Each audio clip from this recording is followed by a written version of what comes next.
What is going on, Arkansas Razorback fans and SEC fans everywhere? Welcome. This is, of course, the Pig Trail Network, and I want to say thank you so much for stopping by and checking out the video. If you would, at the end, like, comment, share the content that you've watched, and of course, if you haven't already, feel free to tap the subscribe button. The Razorbacks had an open scrimmage to the public on the 12th, August 12th, and we're going to talk just a little bit about that and just kind of, we're going to touch up on just where we're at right now, getting ready for the regular season. Really, the only update that matters right now, the only thing to get caught up on, it's real simple. Injuries.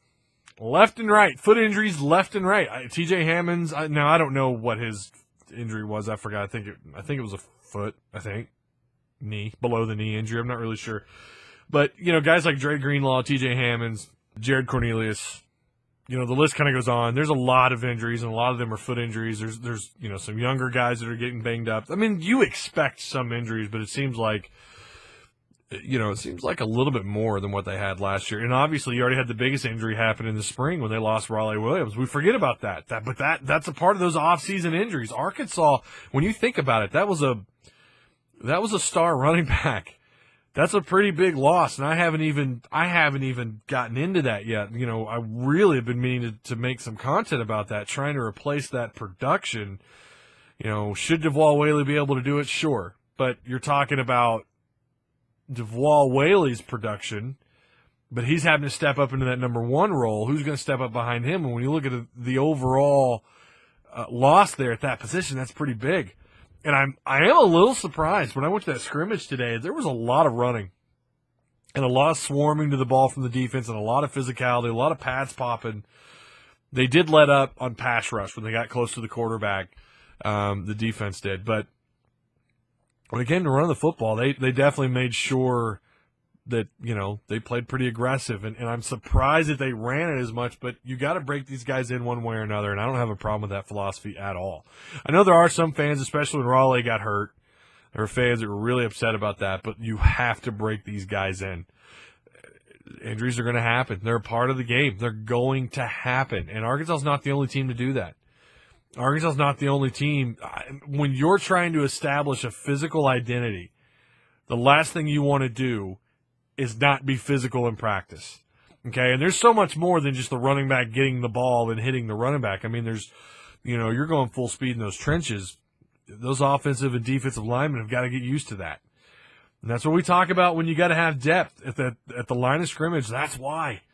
You guys are going to get banged up. They're going to be sore. They're going to get tired, and you got to have that depth. But if you don't practice and prepare for that in the off season, you're not going to be a very physical football team. And I feel like Brett Bielema wants to get back to being physical. I think the message is clear that one of the things that they couldn't do last year was run the ball when they wanted to, and that's a lack of physicality. That's a lack of being tough. And I think this year that's a big – I think from what little I've read, but a lot of what I've seen, especially today, it looks like they're trying to get back to that.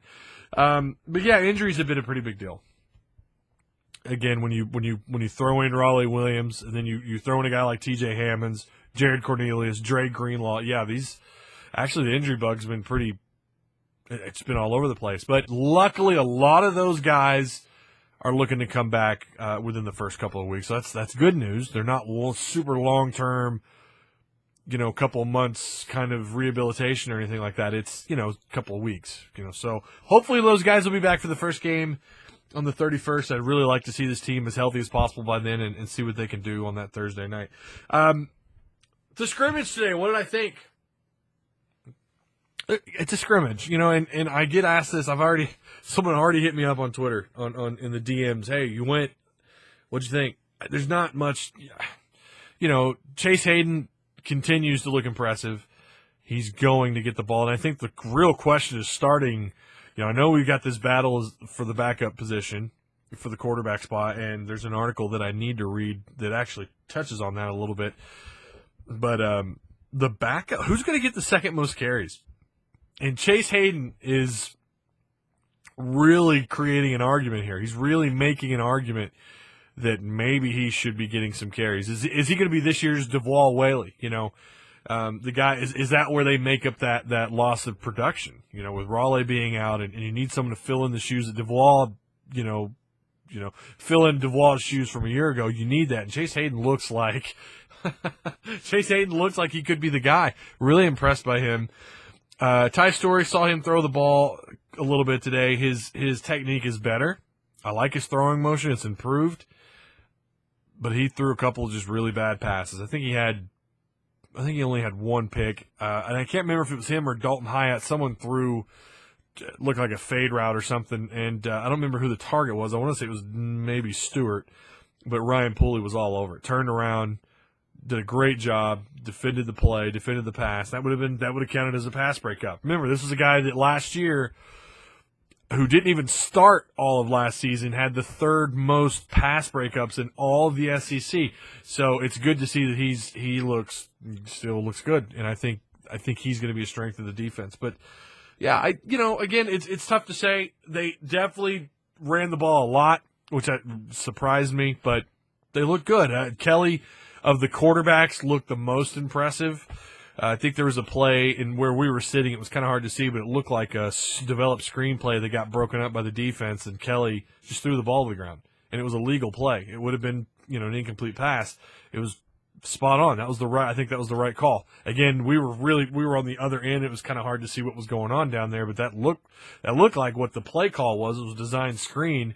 The defense read it like an open book, and there was no other option for him to throw it to, so he just kind of threw it at the feet of the running back. It was, that's not something you expect to see from a redshirt freshman. So, again, supposedly I think Austin Allen and the ones ran before the crowd got there. I don't know if that's true or not. Maybe someone can comment down below. I'd heard that Austin Allen actually ran a practice with the ones before the crowd got there, and I'm assuming they did that indoors. I'm not really sure, but I'd like to have seen that, Brett.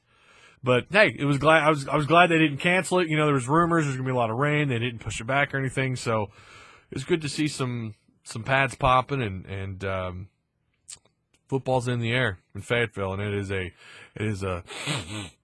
just a great smell. All right, you guys, thanks a lot. Thanks for checking out the video. You remember, like, comment, share, subscribe, all that wonderful stuff if you haven't already. Until the next video.